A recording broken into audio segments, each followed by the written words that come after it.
Hey everyone, welcome to Have a Happy Holiday Belly, the free masterclass. I'm super excited to share this with you. And if you're receiving this recording, please don't forget to follow up and let me know what you thought. So, what today is all about, or tonight is all about, is how to enjoy holistic health over the holidays. I think there tends to be this approach, or it's kind of like this default attitude towards the holidays, like, oh, it's the holidays. I'm just gonna I'll start after the holidays. And I totally get that. Like, we don't want to be taking on new things. It's so busy this time of year, right? But what I want to say to you is that you don't have to actually take on anything extra in order to have a healthy holiday, especially if we're looking at holistic health, so health as a whole. So it's really more about flipping the script and looking at this in a different way. It's not about doing more, it's about doing things in a different way. So it is completely doable to be able to feel really healthy, vibrant, amazing, have good digestion, and all of those things over the holidays without being on a diet or a rigid sort of workout routine or anything like that. That tends to be the traditional idea around this. So, this is my promise to you. I'm going to show you how to nourish yourself on and off of the plate. I can't wait to tell you about that without restrictions, without counting, without weighing, and without guilt and shame. That's the last thing that you need to be doing, is be tracking all these things and then also feeling guilty, feeling ashamed, feeling regretful about what you ate around the holidays. It's supposed to be a time where you can actually just stop, pause, and enjoy yourself. So I'm going to show you how to do that. So if you stay to the end, also, I have a free gift for you. So stay tuned for that. And this is just going to really help launch you forward in holistic health over the holiday season. So a little bit about me, for those who don't know me, my name is Danny. I'm a wife, I'm a mother of two beautiful children. I'm also a certified integrative nutrition health coach, and you'll understand what that means in a little bit. I also run wellness retreats. I create and facilitate wellness retreats, and I am very committed to helping women just like you overcome diet culture and beauty standards and find food, that's supposed to say food and body freedom. And I won't get into details around this, but so often we can be so distracted or so preoccupied by dieting, by beauty standards, that we actually aren't able to just live in the moment and enjoy what life has to offer. So I'm really passionate about guiding women into that space. So, this is my question to you. Are you experiencing these fears? Fear of gaining weight, and I'm talking specifically right now as the holidays approach. So, fear of gaining weight, fear of losing control, fear of being judged, and this is by yourself or others, fear of being pressured to eat, fear of being surrounded by food and drink that you don't want to ingest, but it just kind of seems like it's something that you, again, kind of goes back to the control. Fear of having digestion issues. Really, that's the last thing we want during the holidays. We're around so many people. We do not want to feel like we have to be holding stuff in or running to the bathroom, that sort of thing. Or maybe you have worries about mental health and body image. I know being around family can trigger this quite often. So this is a real fear for a lot of people. So do any of those resonate with you? If so, I want you to know that you are not alone. This is something that I hear a lot about.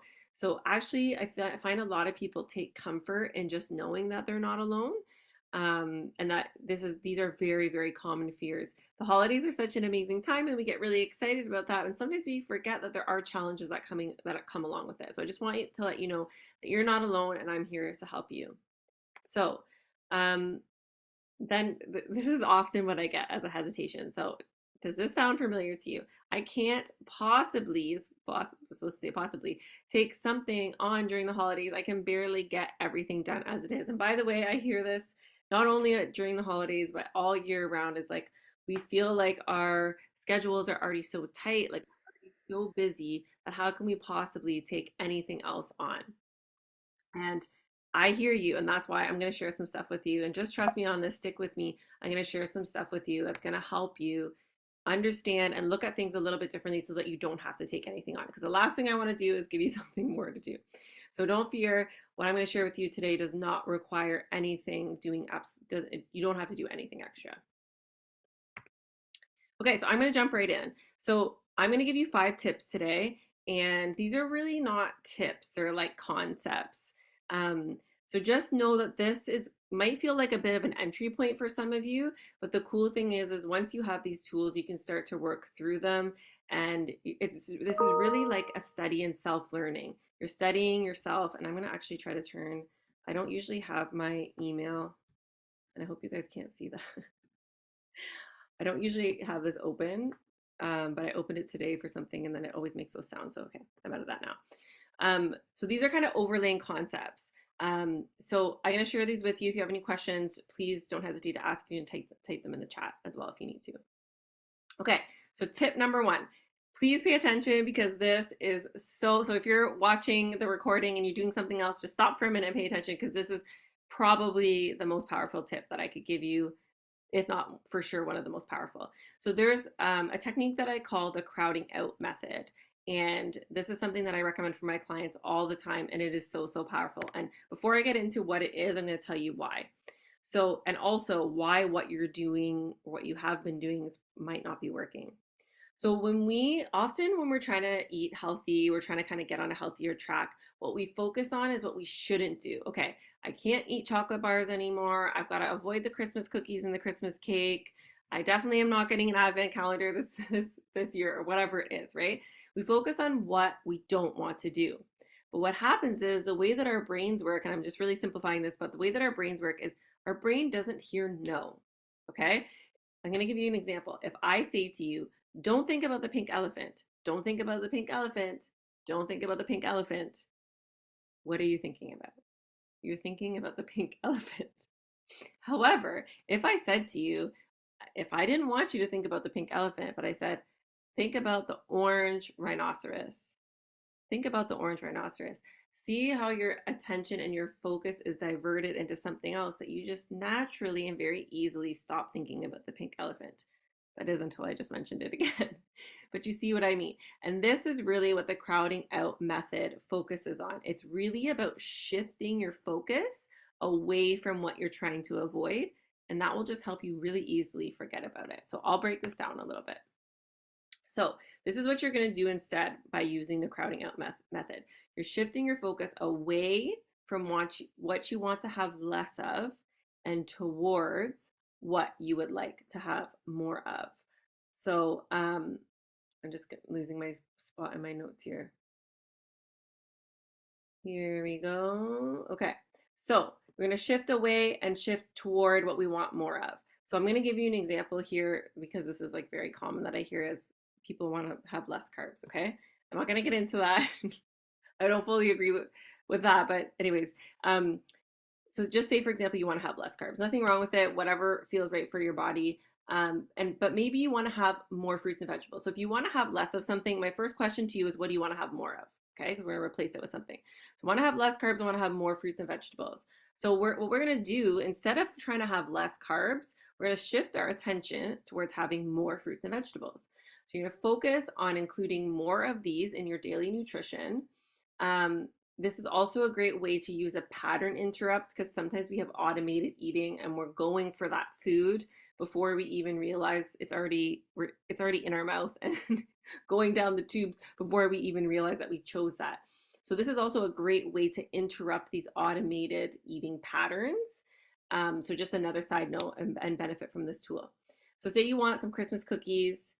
First of all, it's okay to have them. Give yourself permission to have them. This is actually one of our cardinal rules of intuitive eating, is giving yourself unconditional permission to eat. It does require a little bit more work and possibly some support, but giving yourself permission to eat those Christmas cookies, and instead of restricting yourself from them, what I like to do is say, okay, I'm going to have some Christmas cookies, but first I'm just going to have some fruits and vegetables. So I might make a little salad for myself or dish myself a little bit of salad. I'll have that. And then I'll go for the Christmas cookies, and I'll make sure that I give myself a decent amount of the fruits or vegetables first. So that way, this just naturally, easily, pretty effortlessly leaves less room for the cookies. There's nothing wrong with the cookies. It just helps you from going past that point.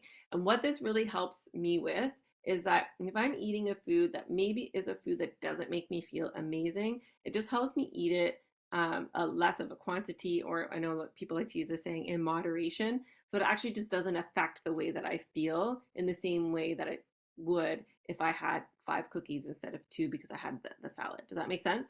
So it's just more of a sequence. It's not about this being a reward. Please, I really, really don't, I don't really like the reward sort of approach. It's just a sequence. I eat the nutrient. This is what I teach my kids. I eat the nutrient dense food first, and then I can have something else. And that's just a really amazing way to set your body up for success, to give your body lots of nutrients, to give your body lots of energy, to be able to sleep well, to be able to digest well. So it's really actually just an act of self-love and self-care.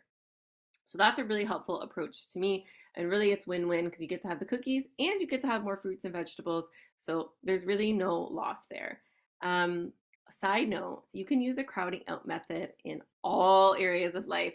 So once you master this around food, you can use it in other ways, which I absolutely love. So for example, if you're trying to be on social media less and you have 20 minutes of kind of white space on your calendar, you could set a timer for 10 minutes. Say, I really want to read. That's a habit I want to get into. I'm going to read for 10 minutes and then I'll go on to social media for 10 minutes. So that's just an example and an aside, which I use a lot in my life. All right, tip number 2, focus on good feeling and bad feeling foods. So one thing that I really recommend to be able to enjoy the holidays is to let go of the idea that there's good foods and bad foods, okay? Instead, focus on the word feel. Focus on which foods make you feel good and which foods make you feel bad. So you can do this in a really simple way. You can make 2 lists just really quickly. You can even just start jotting them down right now. If you're watching the recording, you can pause this, set a timer for 3 minutes. You can see I love timers. And write down, what are all the foods that make me feel really good? And when I say feel good, I mean it's in a sustainable way. So a glass of wine might make you feel really good, or a couple glasses of wine might make you feel really good in the moment, but they might make you feel bad the next day. So I'm talking about in a sustainable way. They don't create inflammation, easy digestion, give you energy, help you sleep, all of those things, allow you to have clear skin, all of those sort of things. So that's what I mean by good feeling. Think about sustainable. I'm just noticing here my little quotation marks for some reason have a different format. And then you can have a list of the foods that are bad feeling foods. Okay, so things that maybe affect your digestion negatively. Maybe there's a lot of link between food and emotions, for example. So you can take those things into account. What I want to say to you for this is that this is particular to you. So maybe your partner, your friend, your mom, your dad, they really feel like eggs like make them feel so amazing. That's for me, eggs are very nourishing for me. But for another person, maybe eggs make your stomach upset. Maybe you have a hard time digesting them. Maybe you just can't even stomach eating them. We are all bio individuals. We're all unique. Food affects us all differently. There's so many things that affect the way that our bodies and our biochemistry react to food. So this is for you and you only. Nobody else gets to have a say for this. And you don't need to get approval or permission from anybody to create these lists for yourself. So really just drop in, become just really connected internally to what makes you feel good and what doesn't. And then this is something that can be free flowing. So I gave the example of wine. Wine for me does not make me feel good. In the moment, sure, but afterwards it actually creates anxiety for me. And, I'll feel tired and headachy, bloated, all that sort of stuff. However, there are times I love to have a glass of wine. I love to have a glass of wine with my husband if we're out on a date. Sometimes if my mom is over and we're just chatting and having a glass of wine, or if I go out with friends, I love to have it. And what's so funny to me is my body actually reacts differently to it when I'm in these moments, when I really honor my intuitive eating. So in these moments, I know, because I've had practice with intuitive eating, I know, yeah, like a glass of wine is going to serve me really well. It's going to be nourishing for me in this moment. So that's a skill that you can learn. It's a really cool place to get into. But all that to say, just because you have a list of good feeling and bad feeling foods, it doesn't mean you always have to say no to bad feeling foods. It just means that you're going to try to go to the good feeling foods more often than not. And just make sure that you check in if you're going to go to the not so good feeling foods, and just check in that moment. Oh, you know what? In this moment, this actually feels like it's good for me. So a really good way to do this is dropping out of the head and into the heart. We do a lot of our decision making and our thinking up here, but actually our heart holds so much wisdom. So even just drawing attention away from the head into the heart, and you can actually kind of feel your decision physically is a really good way to connect with what the right food for you is in each moment. Um, yeah, that's one of my biggest tips when I talk about intuitive eating. Let me know if you guys have questions as I'm going through. And if you're watching this recording, you can feel free to send me a message on Instagram or an email if you have questions about any of this. Okay, tip number 3, physical versus emotional hunger. Oh my goodness. This, just awareness around this is so, so powerful. And you can see what I'm saying about there's no additional things to do just by you being here or watching this video back. This is arming you with a lot of knowledge so that you can start to shift your perspective around your relationship with food, and specifically your relationship with food and nourishment around the holidays. So, question for you. I'm just going to kind of explain this really briefly. I'm going to try to not go into a lot of detail about this. But what's become super evident to me in the work that I've been doing is that so often our issues around food and even our issues around exercise, like any challenges that we're having, maybe we feel like we can't stop eating, we don't have control over it, just can't seem to stick to my workout routine, all that sort of stuff. So much of that has absolutely nothing to do with food. It has nothing to do with exercise. It has nothing to do with willpower. And during my training to become an integrative nutrition health coach, I learned about this concept called primary food. So secondary food is a food that you find on your plate. So that's, any type of food is a secondary food. But what primary food is a nourishment we actually receive off of the plate. So that looks like nourishment we receive from relationships, nourishment from expressing ourselves, creativity, so important. Nourishment from making time for joy and for fun, nourishment from doing really meaningful work. Okay. So all of these things feed us in a different way. And that's what creates this holistic health. And what happens is that when we are malnourished in primary food, it affects our relationship with secondary food. It affects our choices with secondary food. So, a really good way to start healing yourself from using food to fill other nourishment gaps is to create awareness around this. So, I'm going to explain the difference between physical and emotional hunger, but I just want to give you an example. So, often, this is like a very common example. If we're feeling lonely, we are not, maybe we're searching for a partner, maybe we're just feeling like we have a big gap in friendship, maybe we're lacking connection with parents, we will often go to food to fill that loneliness gap or to fill that gap of lack of connection. Okay, so you can see how those really cross over. Also can happen if we're not caring for ourselves, we're not rewarding ourselves or acknowledging our progress, we will go to food for reward. Oh, there was another one that just popped up and it just got out of my head.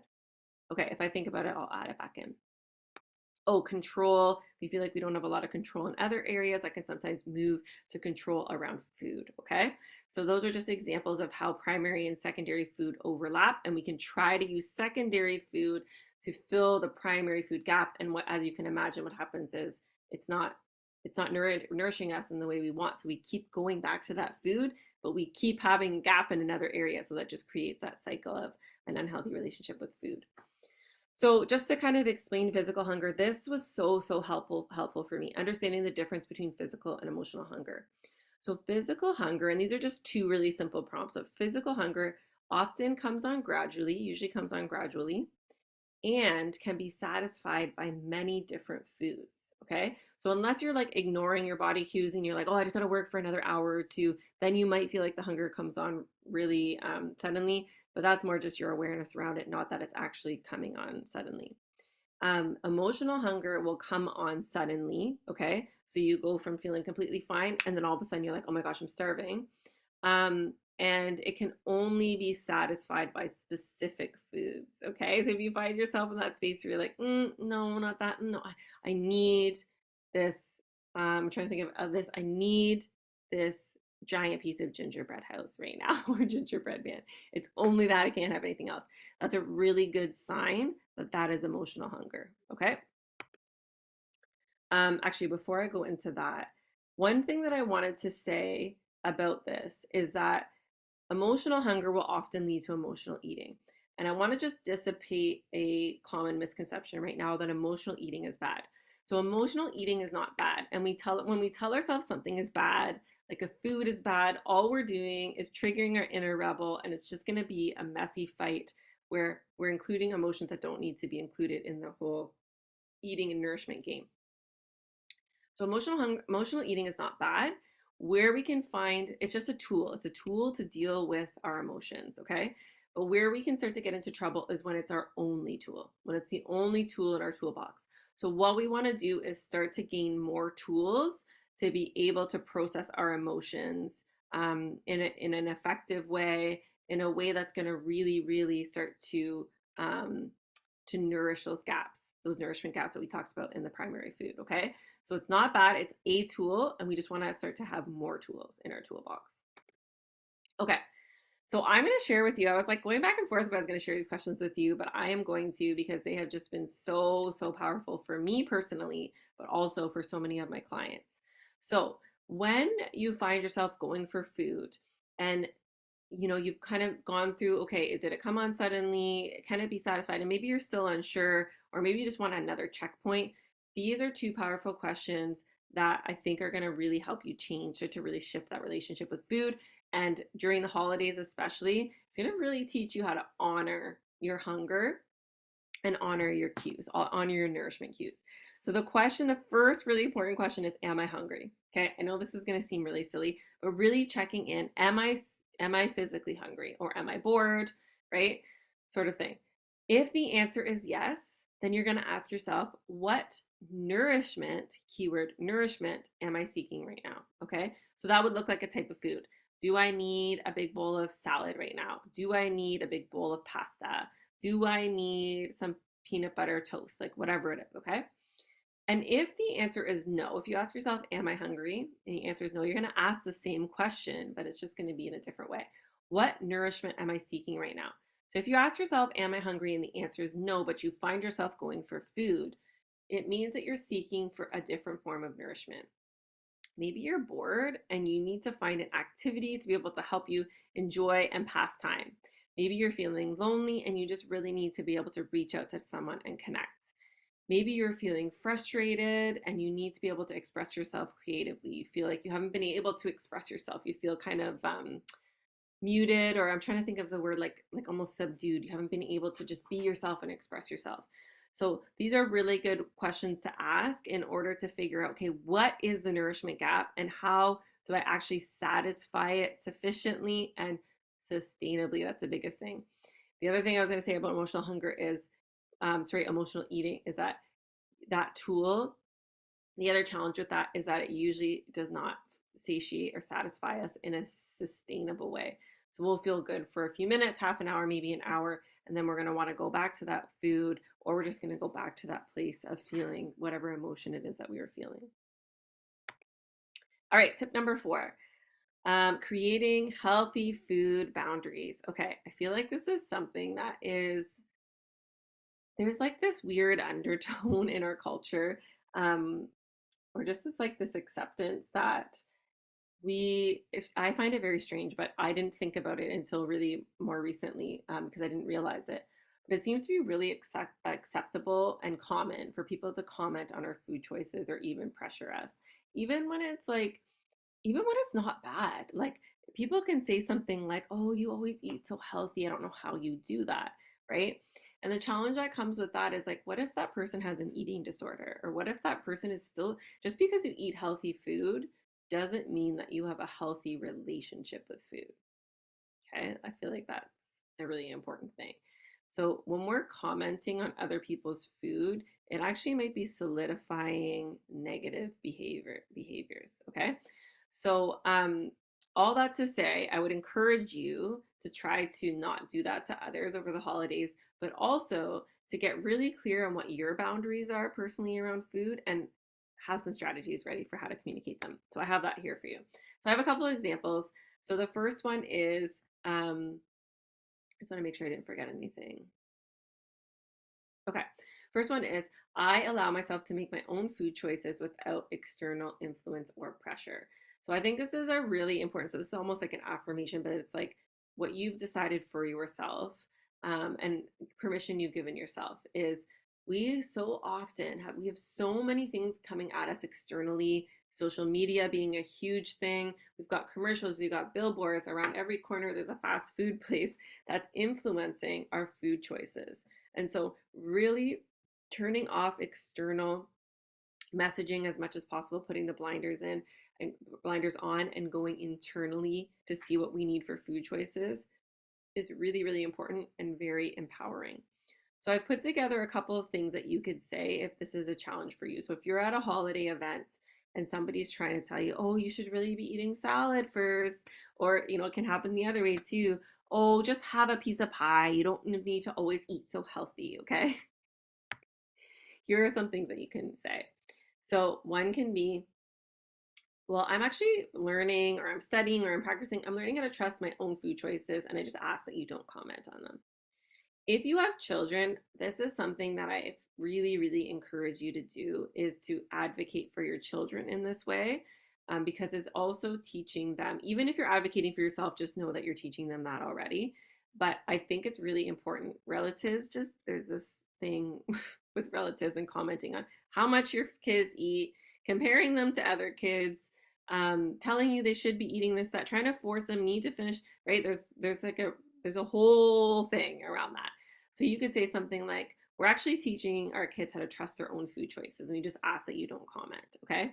So you can say that in a really simple, straightforward way. We just want to make sure that they're learning to trust themselves. It's okay if they make a mistake, that sort of stuff.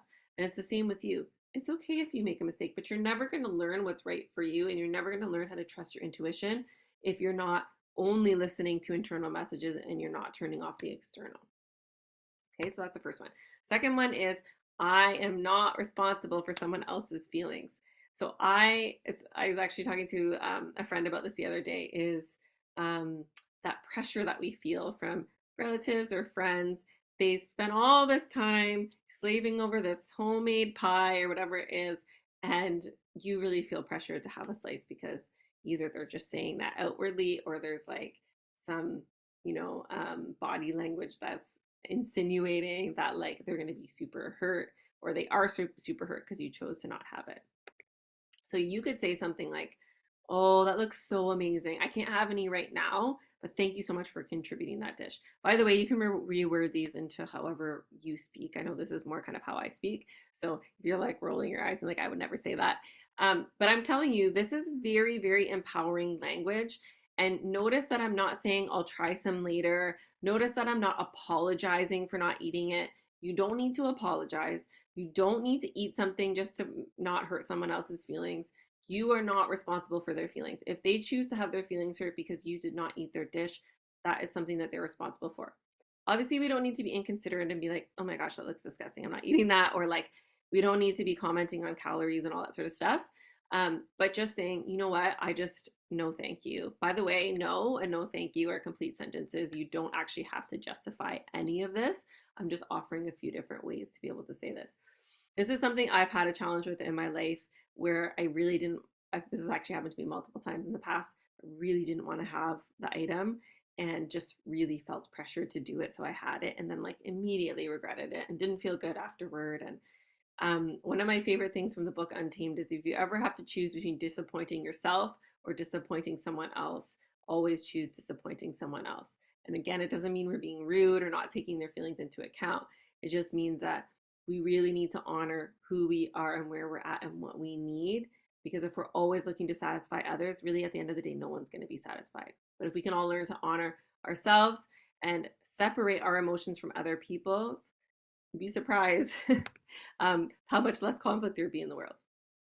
Third one, I trust my intuition and don't need to explain it to anyone. So that's what I was just talking about right now. At any point, you can say, no, thank you. At any point, you can just say, no, thank you. And one of my favorite strategies for people who are trying to challenge me on something that I really don't want to explain, or, because once you get into an explanation, you can end up spiraling and they're like giving you rebuttals like, oh, but what about this? And what about that? And then all of a sudden you're questioning your own decisions.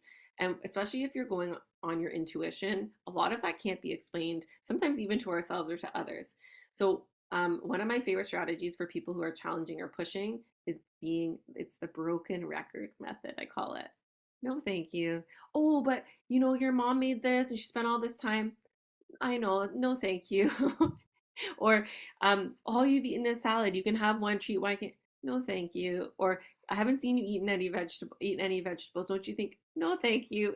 You could just say that at any time and know that that is a completely sufficient and complete response. And then the other thing that I wanted to say, a couple other strategies that you can use is leave the conversation. So if somebody keeps pushing, feel free to leave. Oh, I'm just going to excuse myself for a second, go to the bathroom, whatever it is. I can really all of them say, oh, I'm just feeling uncomfortable right now. I'm just going to take a minute. You can leave the room completely, and you can leave the event, or you can leave it early. Okay, just know that all of those things are valid. And again, following your intuition and seeing what you need to do to honor yourself. And the very last tip, tip number 5, break up with the scale. Please, over the holidays, don't be jumping on and off the scale and torturing yourself. It's just not, life is too short for that. It's not worth it. It doesn't mean that we're throwing all caution to the wind, but if you follow these other 4 tips, you're not going to need this. You're really not going to need this strategy. And I want to kind of break this down for you a little bit. So if this is something that's a challenge for you and you think I'm crazy to even mention breaking up with the scale, I really challenge you to take a couple minutes and ask yourself why. Why do you really want to lose weight? Why do you really want to cut out carbs? Why do you really want to make sure you're exercising every day? Whatever it is, insert that habit. Okay? And the reason is the number on the scale, I'm just using this as an example, the number on the scale, the amount of carbs you eat, whatever it is, they're actually quite arbitrary. It's what you want, what you think those things are going to bring you is really what you want. Okay. So, I'm going to use lose weight as an example. So if you want to lose weight, I'm going to ask you to take a minute and just break this down. In order to do what?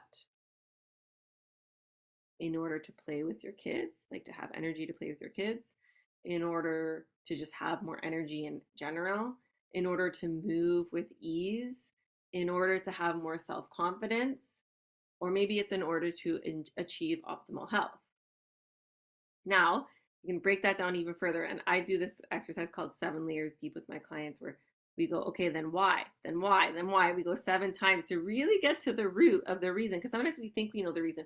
I can't tell you how many times I've talked to women, they say, I want to lose weight, and I ask them why, and they stutter their answers out because they really don't know why.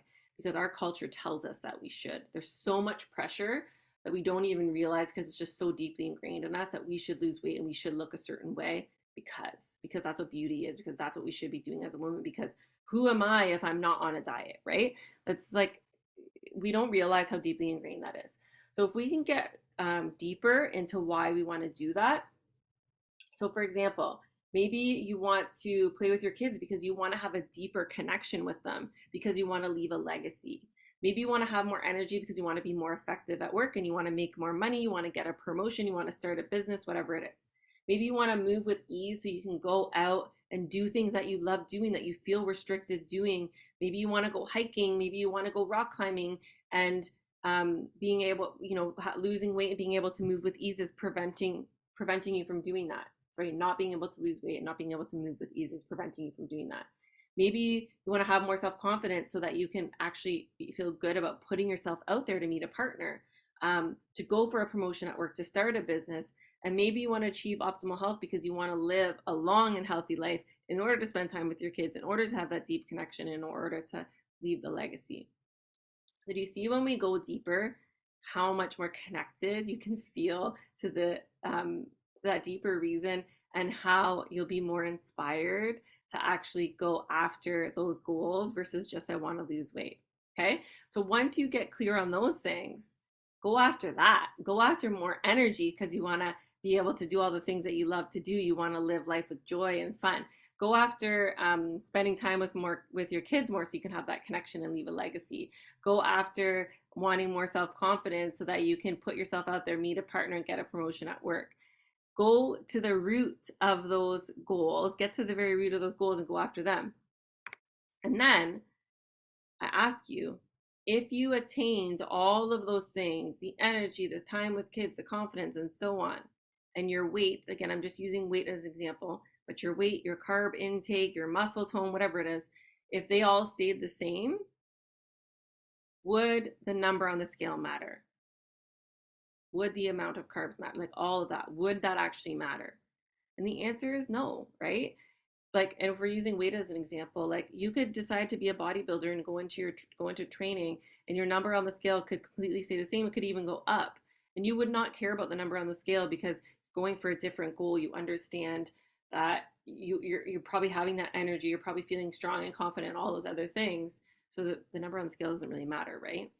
So that's really why I encourage you to break up with the scale, and it can become really distracting. Um, if you want to move towards intuitive eating and just having that really peaceful relationship with food where there's not this give and take all the time, this fighting, this doubting, the guilt and shame and all that sort of stuff, you really can't get there unless you take the step to break up with the scale, break up with diet culture, and really start to move forward in a pretty different way. Okay, so that's my 5 tips for you.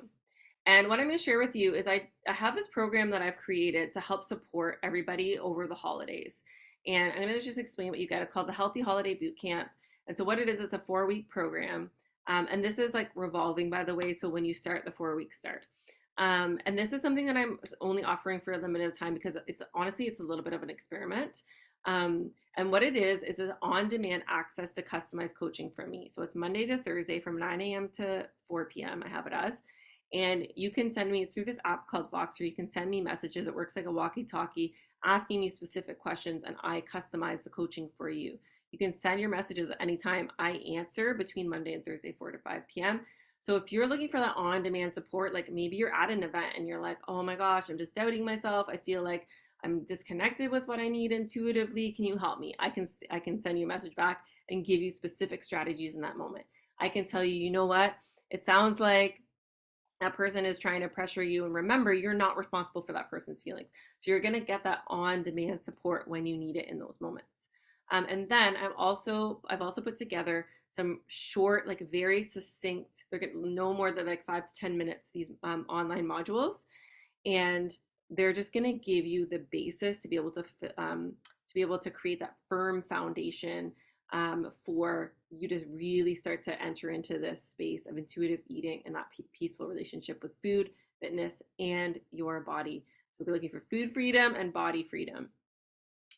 So this is like the basics and the first foundational steps that I give to my private clients, and I'm giving them here to you in this Healthy Holiday Bootcamp. And then I also have a 7-day money back guarantee. And this is what you really get, though, is you're going to get that food freedom. And I'm just telling you, over the holidays, you deserve that. Like, you don't need to be worrying about anything else. Just like be able to put that stuff aside. There's already stress enough, but there's also just, you want more time for joy, right? You're going to be able to enjoy no restrictions, no guilt, shame, or regret. You're going to feel so empowered. That's my favorite part about this process. You're going to improve your self-confidence, which I absolutely love. And there's a whole self-trust piece that comes with that. And then if you have children, if you're a mentor or a role model for anybody in your life, if you don't have children, you are going to empower them. You don't even have to say anything to them. By you living this out, you automatically do that, which I love. And it's like super, super beautiful. Talk about leaving a legacy there.